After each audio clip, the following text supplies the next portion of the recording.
Masyado. I'm Rose Potente from Tacloban City. Pero hindi naman po ako talaga Taclobanon. Ang asawa ko lang po, taga Tacloban. I'm from Pasig City. I was born in Pasig City, Santolan. Nagkaroon lang ako ng asawang taga Tacloban, kaya nakaranas ako sumakay ng uwalis. Uwalis tinte. So, inaalis ko lang yung nervyos. Grabe. Hindi ko naman alam na ganito karami ang crowd. Ang alam ko mga ilan-ilan lang. Hinayjack lang ako ni Ma'am Shara. Yes po, ayan, medyo na cool down lang. Ako po ay talagang rockista. Racket dito, racket doon. Kung anong usong ibenta, meron ako RTW, may mga longganisa, manicurista, masahista, lahat may nagta, meron po ako niyan. Makatulong nun po ako sa aking pamilya kasi ang asawa ko ay construction worker. Kung merong tawag, may trabaho. Kung walang tawag, walang trabaho. So, hanggang siya ay nakarating doon sa lugar ng mabuhangin sa Saudi. So, awa po ng Panginoon, nakatapos na rin yung dalawang anak ko. Kaya, papitik-pitik na lang ako, biyahe na lang. Pag gusto ko umuwi ng Maynila, uwi ako Maynila. Pag gusto ko bumalik ng Tacloban, bumabalik po ako ng Tacloban. So, I was start ang aking journey when I was diagnosed stage 2, papillary carcinoma, which is well known po siya sa thyroid cancer. Hindi po siya simpleng goiter, hindi po siya yung nasa loob or nasa labas, kundi yung buong aking thyroid ay tinanggal. Total thyroidectomy po ang ginawa sa akin. It was diagnosed 2016 December. Nung ako ay magpa-check up kasi nagkaroon ako ng maliit na bukol sa leeg sa aking left side. Natakot ako noon, akala ko yung ano lang siya yung simple ko. Natakot ako lumaki yung leeg ko. Ganun lang. Kasi that time, nakikipaglaban ako sa aking bukol sa aking left breast. Hindi ko alam kung ano yun. Sila ko sa akin. So, in-advise ako ng doktor na mag-undergo ng operation. December 2016. Pumirit pa ako sa doktor ko. Sabi ko, Dok, pwede po ba 2017 na lang kasi magbabakasyon pa po kami sa Manila. Sayang yung ticket namin, hindi ko na yun mariripan. Bali tatlo. So, pinayagan ako ng doktor ko.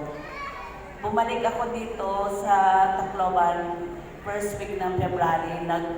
Inulit lahat ng laboratory ko kasi nag 1 month na sobra na ako. Hanggang sa ma-clear ko na lahat yun, binigyan na ako ng go signal na pwede na ako mag-undergo ng operasyon. Before that, kinausap ako ng doktor ko na mag-opera sa akin na masisinang pag-uusap namin na yun daw po gagawing operasyon sa akin yung pinakamaselan, pinakamalugo.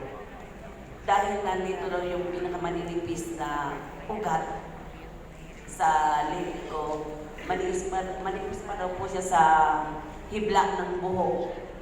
Ganun po siya kaasela na may pagkakataon daw na after ng operation, hindi na makakapagsalita.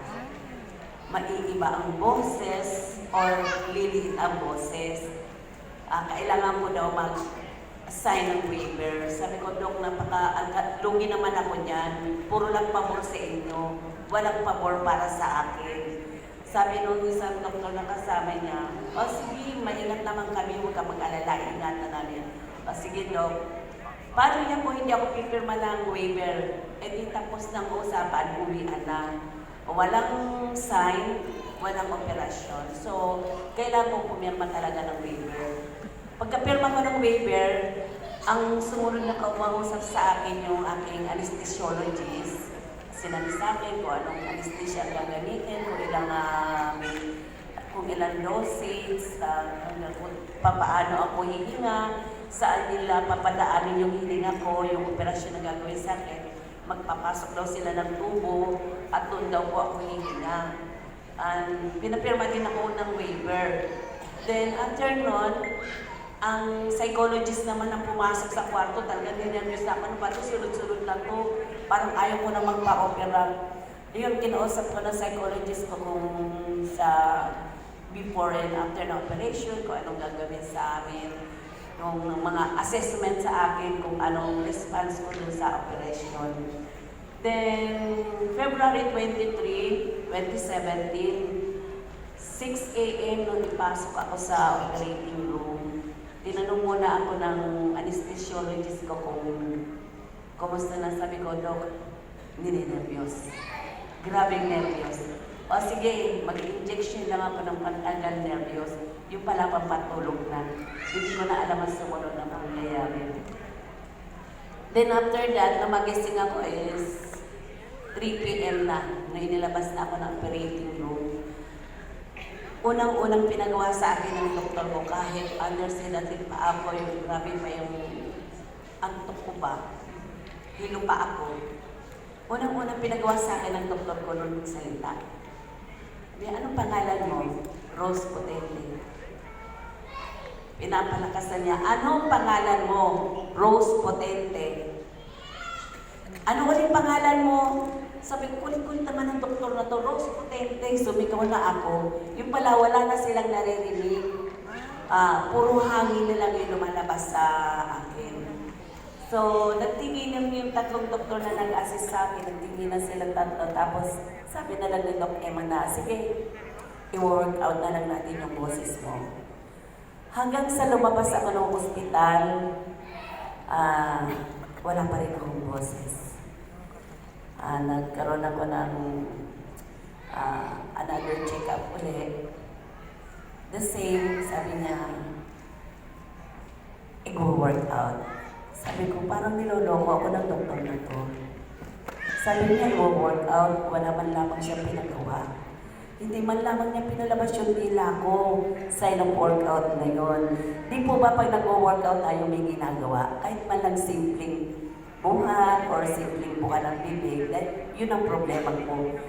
Niloloko yata ako ng doktor na to. Hindi man lamang pinalalabas yung dila ko, titignan nila kung meron pa nung parang kalimbang. Ganon. So, hanggang dumating yung time na sabi ng doktor ko, yung kinuha sa'yo na tumor, pinadala pa sa Manila for another biopsy. To be sure kung anong talaga yun. Hanggang sa dumating yung kanyang result, positive stage 2B, papillary carcinoma. Kailangan ko mag-undergo ng at least 2 times radiation. Sabi ko, Dok, parang ayaw ko na po magpa-radiation. Kailangan mo yan kasi yung bukol sa leeg mo, babalik yan, may kasama pang iba, dadami at lalaki. Sabi ko, ayoko na lang. Hanggang sa nagpalipat-lipat ako ng doktor, nagpunta ako ng natural doctor, herbalist doctor, nag-shopping ako ng doktor sa Tacloban.